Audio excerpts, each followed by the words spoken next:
Good morning. This is All India Radio, Kohima. The morning news read by Jonas Yantan. Nagaland Chief Minister Nipurio called on Union Minister for Education Ramesh Kriyal Nishank in New Delhi yesterday. During the meeting, they discussed setting up Indian Institute of Science Education and Research and implementation of the new education policy 2020 in Nagaland. Rio, in a tweet, said they had a fruitful discussion and expressed gratefulness to the Union Minister for his support and valuable inputs.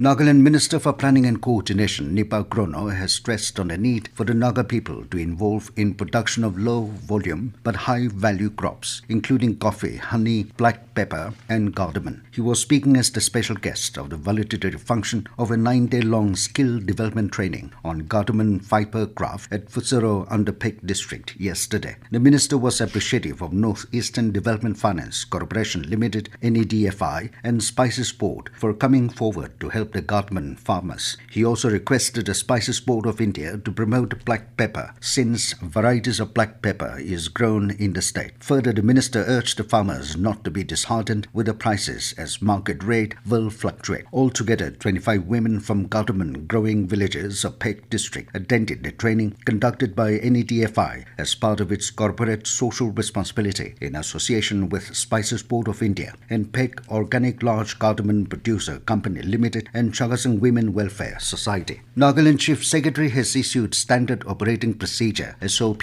and guidelines for holding exhibitions, operation of swimming pools, cinema halls and theatres to contain spread of COVID-19 with immediate effect. An order in this regard said exhibitions, trade fairs and swimming pools are permitted to open subject to strict adherence to the provisions of the SOP for preventing the spread of COVID-19. Theatres, multiplexes and cinema halls are permitted to open up to 100% of their sitting capacity following the SOP on COVID-19. Social, academic, sports, entertainment, cultural, political and religious functions and congregations outside containment zone are permitted to open up to 100% of their sitting capacity in closed spaces. In open spaces, the limit of gathering will be decided by the size of the ground space concerned. Wearing of face mask, social distancing, thermal screening and use of hand wash or sanitizer are mandatory for such gathering. For outdoor sports events,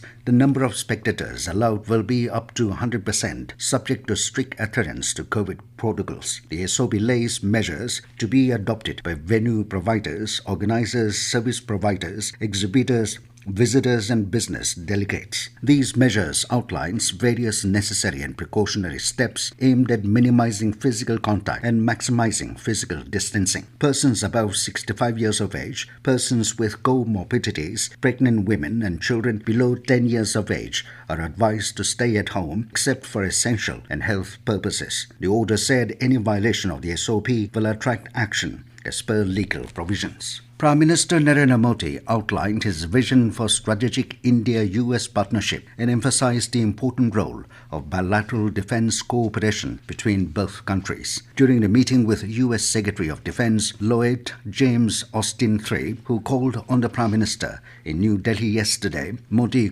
welcomed the warm and close relationship between India and the US. Modi requested Secretary Austin to convey his best wishes to President Biden. Secretary Austin reiterated the US government's continued commitment towards strengthening the bilateral defense relations between the two countries. He expressed US's strong desire to further enhance the strategic partnership, peace, stability and prosperity in the Indo-Pacific region and beyond. And as the nation fights COVID-19 pandemic, let us all remember to stay safe and protected by following these 3 simple steps. Wear a face mask, wash hands frequently with soap and water or use hand sanitizer and follow social distancing norms. With that, we come to the end of the morning news. Have a nice day.